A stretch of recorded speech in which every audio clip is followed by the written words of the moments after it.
I love to set things on fire. So does my wife. So does our kid. The first time he set a building on fire, I turned to my wife and I said, yep, that's our son.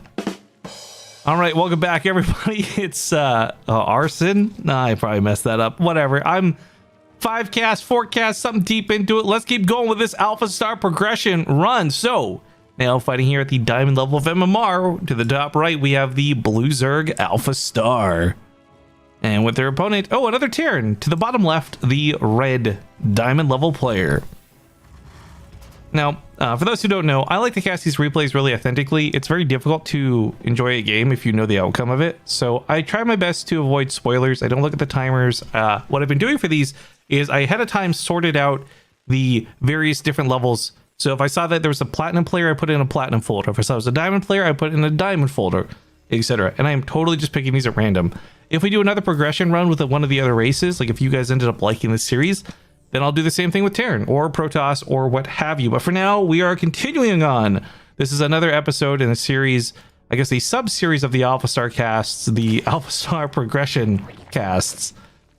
And again, this is, I think, the hard stopping point somewhere around here. If not Diamond, then Masters, because at some point there was almost a 1.5 month gap in the timeline when AlphaStar went on Ladder Live the first time, and everyone got to mysteriously play against it, to it creating a new account or perhaps going back to relearn more. I don't actually know the process of what happened in between, but there was about a month and a half where nobody had seen or heard of any AlphaStar games going on. And then AlphaStar came back and made its finish to the Grandmaster run, where it played a considerable amount of games at Grandmaster level through all 3 races. One thing I've never actually asked about, and I guess it slipped my mind if it was on the Deepmind blog, because I've skimmed through that thing. I've never really read it thoroughly, I'll admit that. I do wonder if all 3 played at the same time. I have to imagine yes, but I'm actually really curious if that's the case, if they just did a full run with Zerg and then Terran and then Protoss, or if they just had 3 different computers with the 3 different AIs set, right? AlphaStar Zerg, AlphaStar Protoss, etc. And just let them all run on the ladder at their heart's content. Because while AlphaStar could play against itself, and for those who don't know, AlphaStar did play thousands of years worth of games amongst itself and its AI hyperbolic time chamber, it did have to play these in real time. This was very much like actual Starcraft being played here, so much slower than usual, I suppose. And I wonder how that's affected AlphaStar's reaction to things, because we've seen AlphaStar do some pretty fantastic micro and macro. But to give some context here, because it can actually do this, if you play Starcraft, by the default speed, it's set on fastest, right? But if you slow it down, if you play some lower difficulty missions in co-op and in campaign, you can play at a lower speed. This helps give players more time to compensate, right? Oh, the banelings are rolling in. Instead of having 1 second to react, suddenly you have 3, right? Okay, that's a bit exaggerated too. But my curiosity lies for AlphaStar, does time affect this at all? Or is this the same pace and there's no change whatsoever? Because I know for me, if you made me play a game on normal, I would never miss a Marine split. I would never miss a blink on a stalker. When the game's slower, it's a lot easier to react to things. But of course, that's not an option for ladder. It is set to fastest, and that is it. No ifs, ands, or buts. But again, for AlphaStar, who plays thousands and thousands of games against itself to train, I do wonder if that was I guess a weird experience or not, especially for the developers to try and compensate for. God, I can't even begin to fathom AI technology stuff, even with how much we know about AlphaStar and what we've seen out of AlphaGo and the minor AI we have today. It is still basically magic to me how a lot of this works. Coding in general is basically magic to me.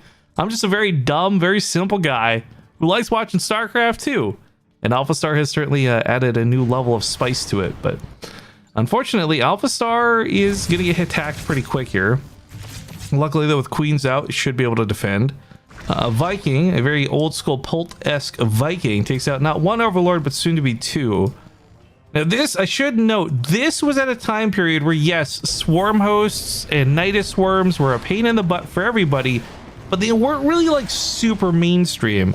You guys may have noticed towards the end of 2019, especially right around BlizzCon, and especially at BlizzCon, a lot of games were kind of ruined because everybody was going Swarm vs. Nidus Swarm. Didn't matter what, didn't matter who, it was just the go-to thing.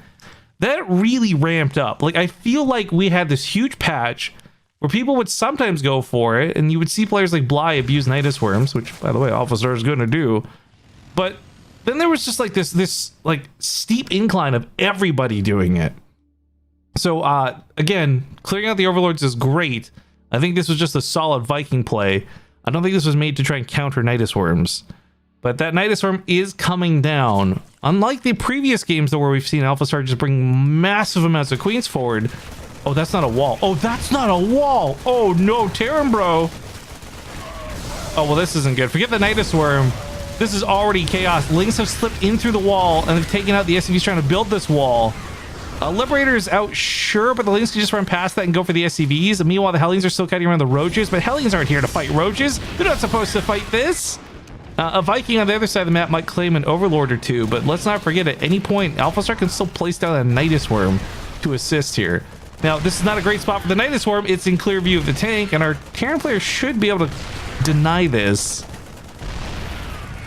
Please? Deny this? There you go. Deny this Nidus.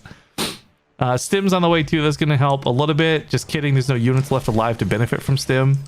9 SCVs died. And funny enough, you know what? That worker count wasn't that bad for our Diamond player. This is exactly what I was trying to describe in the previous video.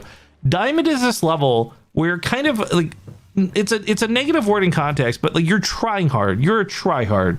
Accept it, embrace it. You know how the game should play, but you can't quite nail the mechanics. That describes most Diamond players in a nutshell. And again, not in a negative way. It's just what happens. And look at that. Like the wall was a great example of this. They knew to get a wall up. They knew to get Siege Tanks, Liberators. They had a Viking clearing out Overlords to deny Nidus Worms. So many right ideas were in play for this game for our human, but were not executed properly. AlphaStar kind of suffers from a little bit of that too, unfortunately, but not nearly as bad as what we're seeing here. Liberator sets up in the mineral line, but the depot is down. God, no, why? I saw that. I'm just waiting to see if that'd be a problem. The Marines are dead. The tank's gone. This depot's down too, but it doesn't matter. All the fresh mules. Oh, that's it. That's over. GG, ladies and gentlemen. AlphaStar takes another game and continues to progress up the ladder. Before we hop out of this game, I should note though, AlphaStar didn't, like I said, AlphaStar may have finished with a really high win rate, but I do know for a fact from where we picked up starting AlphaStar cast, right around when it was hitting Masters level players, it only had like a 60% win record. So while it's likely that we would keep seeing wins out of AlphaStar, it is for sure not a guaranteed thing. At any point, this could fall off, but let's keep rolling these dice. Let's keep casting these games. I'll see you guys for the Masters level game.